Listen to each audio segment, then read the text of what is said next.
권리 분석이라는 거거든요. 지난번에 했던 거 기억하세요? 주임법. 네. 주택임대차 보호법은요. 그 구구단 같은 거라면요. 권리 분석은요.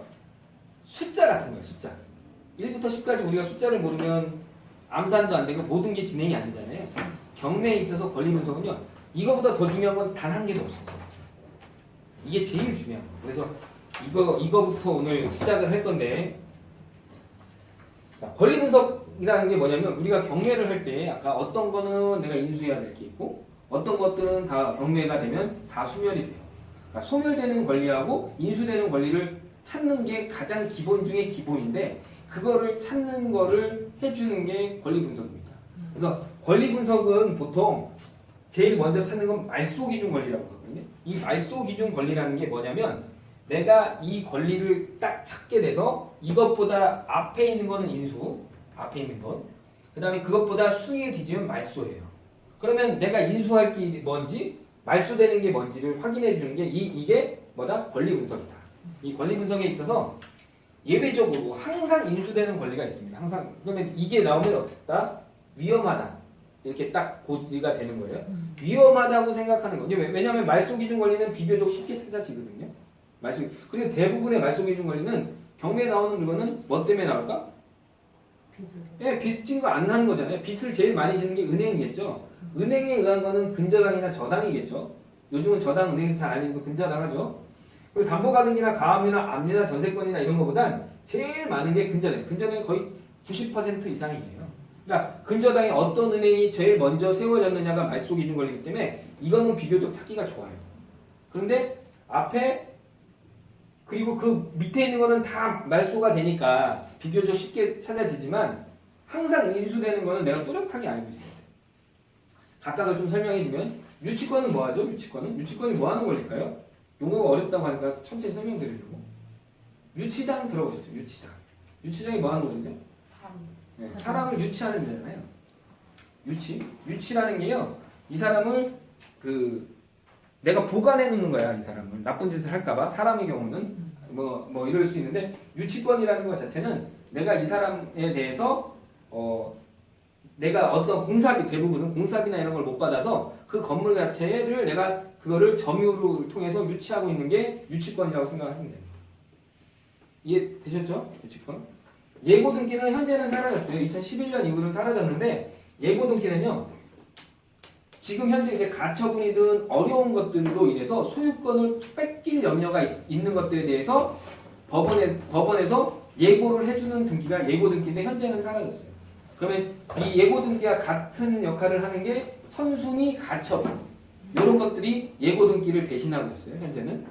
근데 2011년에 사라졌다고 해도 법에서는 사라졌지만 지금 등기부에는 남아있는 경우가 있어요. 예고가 돼서 아직 법적 소송이나 이런 분쟁이 1, 2년 안에 끝나는 것도 있지만 10년, 20년 가는 것도 있고요. 그렇게 되기 때문에 예고등기가 남아있는 거예요. 근데 예고등기가 계속적으로 덜 보이겠죠. 최근에는 예고등기로 어려움을 주는 경매 물건은요. 올해는 본 적이 없어요. 작년까지 나왔는데. 그러니까 올해는 어쨌든 나올 수 있는데 지금까지 제가 살펴본 경우는 예고등기가 거의 사라진 것 같아요. 예고등기가 사라지겠다고 한 지가 10년이 넘었기 때문에 법원 경매 사이트에서 예고등기 있음이라고 저는 최근에 발견을 못했거든요. 작년에는 본 적 있어요. 근데 법정 지상권이란 건 뭐냐면 내가 건물과 토지를 일시적으로 처음에 같이 갖고 있다가 일시적으로 우리는 건물과 토지를 다르게 소유를 할 수가 있거든요. 물론 집합건물이라고 해서 아파트든지 다세대는 내가 건물하고 토지에 대지권이라는 게 주어지기 때문에 이렇지는 않지만 단독주택이나 이런 부분은 법정 지상권 부분이 생길 수가 있어요. 왜냐하면 주택도 틀리고 대지도 틀리니까 사람이. 그럴 때 일시적으로 일시적으로 소유권이 바뀌었을 때는 토지를 갖고 있는 사람이 건물 갖고 있는 사람한테 야, 너 내 토지 못 쓰니까 철거해 하는 게 원래 법으로 민법이거든요. 근데 이 법에 맞서갖고 이게 하면 너무 낭비인 거야. 그럴 때마다 맨날 건물을 헐어야 되니까 이런 낭비를 막고자 하는 게 왜냐하면 소유권이 바뀌더라도 법정지상권으로 막아준 거예요. 네? 그렇게 이래서 인수되는 권리가 이렇게 4가지가 있다고 생각하시면 돼요. 어렵겠지만 천천히 풀어드리면 이렇고요. 말소 기준 권리가 되는 거는 요것밖에 없어요. 항상 말소기준 권리를 외우셔야 되는데 외우다 보니까 저당권은 어떤 권리냐면 내가 어떤 사람에게 돈을 담보로 해서 그러니까 돈을 빌렸을 때 그 사람이 금액을 딱 명기하는 게 저당이에요. 만약에 1억 원 빌렸어. 그러면 1억 원까지만 딱 걸고 1억 원에 이자 얼마 이렇게 하고 딱 명기를 하는 게 저당이고요. 그럼 저당은 바뀔 때마다 저당은 내가 돈을 원금을 바꿀 때마다 저당을 다시 걸어야 되잖아요. 그러니까 저당은 불편해서 근저당권이라는 걸 은행에서 거는 겁니다.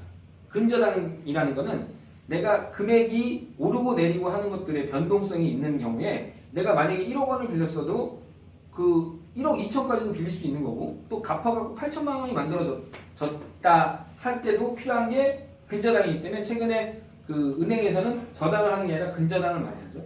개인 채무 관계에서는 저당도 많이 잡혀요. 그렇지만 그 은행은 거의 근저당을 한다. 근저당이 아닌 은행은 최근에 거의 없어요. 담보 가등기라는 건요.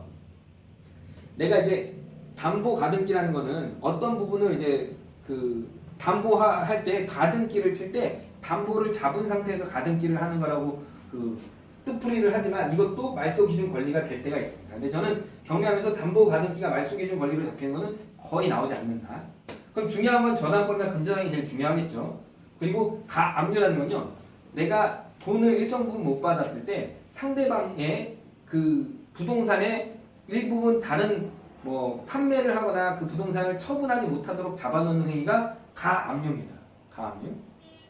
그리고 압류라는 것도 뭐 압류는 이제 어떤 것들을 압류한다고 하는 거고 가압류.